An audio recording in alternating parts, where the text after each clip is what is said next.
Hello students, आज है 4 जनवरी और 4 जनवरी का फर्स्ट शिफ्ट का एग्जाम हो चुका है। ऐसे में आप सबों को इंतजार होगा कि आज का क्वेश्चन कैसा रहा। तो जैसे कि सब दिन आप देखते हैं क्वेश्चन इजी होता है, पूरे सिलेबस से आधारित होता है, तो आज भी क्वेश्चन उसी प्रकार के था।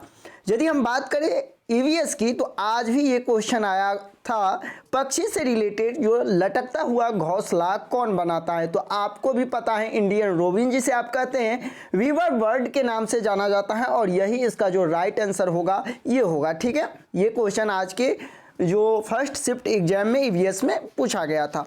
वही दूसरा क्वेश्चन जो था वो ये कि केरला में माँ की बड़ी बहन को क्या कहते हैं। ठीक है, तो इससे रिलेटेड कई बार क्वेश्चन आप देखे होंगे कि हर एक भाषा में हर जगह की कोचियम्मा और बहुत सारे ऐसे नाम हैं जो आपको पता ही होगा। वो अलग अलग, चाचा को अलग, बड़ी दादी को अलग, तरह तरह के नाम जो ईवीएस में हो वो अलग अलग क्षेत्र। तो इसमें जो आज के क्वेश्चन में ये पूछा गया था कि आखिर केरला में माँ की बड़ी बहन को क्या कहते हैं। ठीक है, इसके बाद जो अगला क्वेश्चन ये था कि मिट्टी के बर्तन को कैसे बनाया जाता है, इसके पूरा क्रम दे दिया गया था। देखिए, आप भी जानते हैं मिट्टी के बर्तन होगा तो सबसे पहले उसके लिए मिट्टी चाहिए, और लास्ट में मिट्टी के बर्तन की सबसे जो लास्ट प्रोसेस होता है ना, वो होता है पकाना, यानी मिट्टी के बर्तन को आग में पकाया जाता है। ये सबसे इसका लास्ट जो है स्टेप होता है। तो पूरे स्टेप दिए गए थे और उसके अकॉर्डिंग जो है उसको अरेंज करना था। राइट, चलिए चौथा जो क्वेश्चन था वो ये कि राष्ट्रीय शिक्षा नीति से संबंधित प्रश्न, यानी कि प्रत्येक एग्जाम में, प्रत्येक शिफ्ट में एनईपी 2020 से एक क्वेश्चन आपको देखने को मिल जाएगा।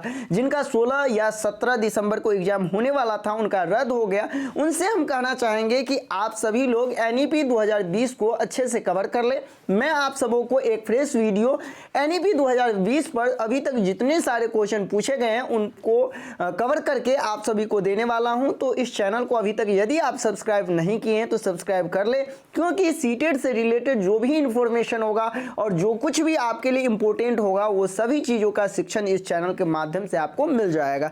ठीक है, इसके बाद आज का एक क्वेश्चन था पाठ्य पुस्तक से रिलेटेड। देखिए, अक्सर इस तरह से क्वेश्चन पूछे जाते हैं कि बच्चों के लिए जो सिलेबस होना चाहिए ना, या फिर उसका करिकुलम होना चाहिए, या फिर उसका पाठ्य पुस्तक होना चाहिए, वो कैसी होना चाहिए। तो इस पे पूरे का पूरे यदि हम डीपली में देखें तो बहुत तरह के इससे प्रश्न निकल के सामने आ जाते हैं। लेकिन आपको भी पता होना चाहिए पाठ्य पुस्तक यानी CF 2005 हो चाहे RT एक्ट 2009 के अकॉर्डिंग ये स्पष्ट कहा गया है कि पाठ्य पुस्तक जो होना चाहिए परिवेश के अनुकूल होना चाहिए, बच्चों के अकॉर्डिंग होना चाहिए, उसमें लैंगिक भेदभाव का जिक्र नहीं होना चाहिए। तो इन सब से रिलेटेड जो क्वेश्चन पर डे आपको निकल के सामने आ रही है। इसके बाद जो हिंदी में क्वेश्चन पूछा गया था वो संस्कृति का संधि विच्छेद, ये जो है आपको जो पैसेज पूछे गए थे उनमें ये क्वेश्चन था कि आखिरकार संस्कृति का संधि विच्छेद क्या होगा। देखिए, आप सब जब पैसेज बनाएंगे तो पैसेज में आपको संधि विच्छेद हो गया, उपसर्ग हो गया, प्रत्यय हो गया, इसके बाद आपका मुहावरा हो गया, इसके बाद आपका कारक चिन्ह हो गया। इससे रिलेटेड आपको क्वेश्चन जरूर 2-3 मिल जाएंगे। इस बार यदि हम बात करें 15 नंबर जो आपको पैसेज पूछे जा रहे हैं उसमें से कम आपको 6 से 7 नंबर जो है ना वो आपको व्याकरण से देखने को मिलेगा। तो व्याकरण यदि अभी तक आप पूरे अच्छे से कवर नहीं किए हैं तो उनको जरूर आप कर ले। और संस्कृति की यदि हम बात करें संधि विच्छेद की, तो समझोर कृति होगा संस्कृति का सही संधि विच्छेद। राइट, चलिए इसके बाद एक मुहावरा भी पूछा गया था आज के पैसेज में।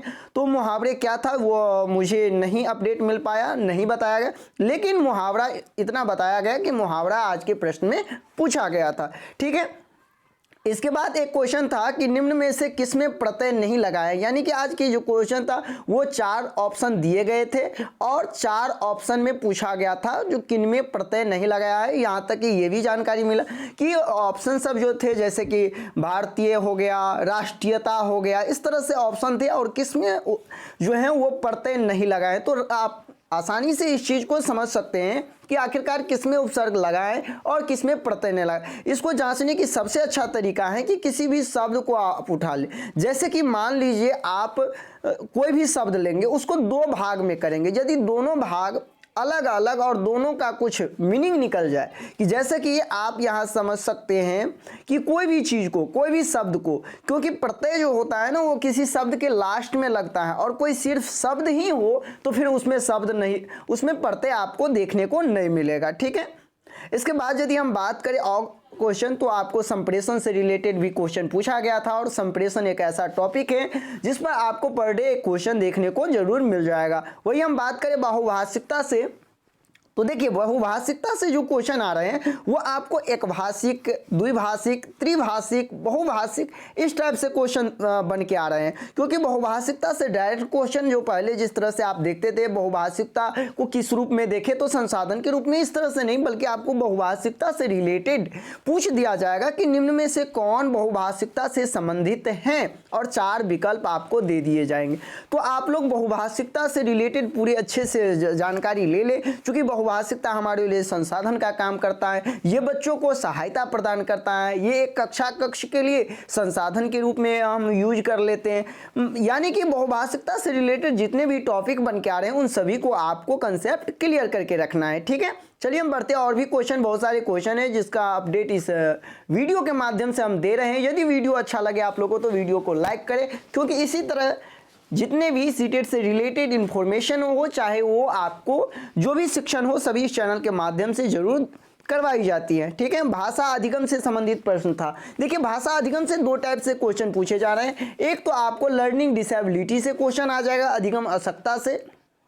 एक जो है क्वेश्चन वो भाषा अधिगम पे डायरेक्ट आ जाएगा, और भाषा अधिगम से ही नहीं बल्कि भाषा अर्जन से रिलेटेड भी प्रश्न पर डे आपको सामने निकल के आ रहे हैं। ये कुछ ऐसे टॉपिक है ना जिससे आपको क्वेश्चन आना ही आना है, समझिए क्वेश्चन आउट है, ठीक है। इसके बाद हिंदी का जो था एक विलोम शब्द, वो ये था कि रोशनी का विलोम क्या होता है। आप भी जानते हैं रोशनी का जो विलोम होगा, यदि ऑप्शन में अंधकार होगा तो उसका तो राइट आंसर अंधकार ही होगा, या फिर और भी ऑप्शन होंगे तो उसके अकॉर्डिंग इसका सही आंसर होगा, ठीक है। इसके बाद था बोरा चिपचिपा चावल कहाँ की फसल है। तो ये अभी तक जिस तरह से स्टूडेंट ने बताया, क्या अब ये क्वेश्चन सही है या नहीं, उसको हम चेक कर लेंगे। इसके बाद जो है हम आपको कमेंट कर देंगे अपने वीडियो में, और देख लेंगे कि क्या सही में ऐसा क्वेश्चन था या उन्हें बोलने में कुछ गलती हुआ है, लेकिन देख लेंगे। तो यदि आप लोग को भी लगता है कि बोरा और चिपचिपा चावल कहाँ की फसल है, यदि आपको मालूम हो तो आप मुझे कमेंट करके ज़रूर बताएं, ठीक है। चलिए हम बढ़ते हैं, और भी क्वेश्चन क्या था। तो और क्वेश्चन था जीन पियाजे के अवस्था से संबंधित। देखिए जीन पियाजे से रिलेटेड जब भी क्वेश्चन आते हैं तो वो डायरेक्टली क्वेश्चन नहीं आ रहे हैं, वो बता रहे हैं कि एक बच्चा इस अवस्था में ये करता है, ये करता है, बहुत सारे जो हैं वो कार्य दे देते हैं, और फिर उससे ये पूछा जाता है कि आखिरकार ये जो स्टेजेज हैं वो जीन पियाजे के किस स्टेज में बालक इस तरह की जो हैं वो क्रियाएं करते हैं। इसके बाद क्वेश्चन एक इस तरह से भी क्वेश्चन आता है कि जीन पियाजे को जो सिद्धांत है, जैसे कि आप सभी जानते हैं कि वैगोत्स्की का सिद्धांत जो है वो व्यवहारवादी सिद्धांत है, थॉर्नडाइक का जो सिद्धांत है वो व्यवहारवादी सिद्धांत है। ठीक उसी प्रकार जो जीन पियाजे का सिद्धांत है, आखिरकार वो किसको फॉलो कर रहे हैं, यानी किस चीज को महत्व दे रहे हैं जीन पियाजे ने, ठीक है। तो जीन पियाजे से जरूर आप देख लेंगे। वही कोहलवर्ग की हम बात करें तो कोहलवर्ग से भी बराबर क्वेश्चन आते हैं, और कोहलवर्ग का क्वेश्चन आपको उसी तरह से जिस तरह से जीन पियाजे अपने बारे में पूरे बता देता है, बच्चे के बारे में उनकी एक्टिविटी को बता देते हैं और फिर उसके स्टेज के बारे में पूछ लेते हैं, ठीक उसी प्रकार कोहलवर्ग के बारे में जब भी क्वेश्चन आता है तो इसी प्रकार आता है कि बच्चे की जो एक्टिविटी होती है उनके बारे में जो है बता दिया जाता है, और फिर उससे ये पूछ लिया जाता है कि कोहलवर्ग के किस स्टेज में बालक इस तरह की जो क्रिया है वो करते हैं, ठीक है।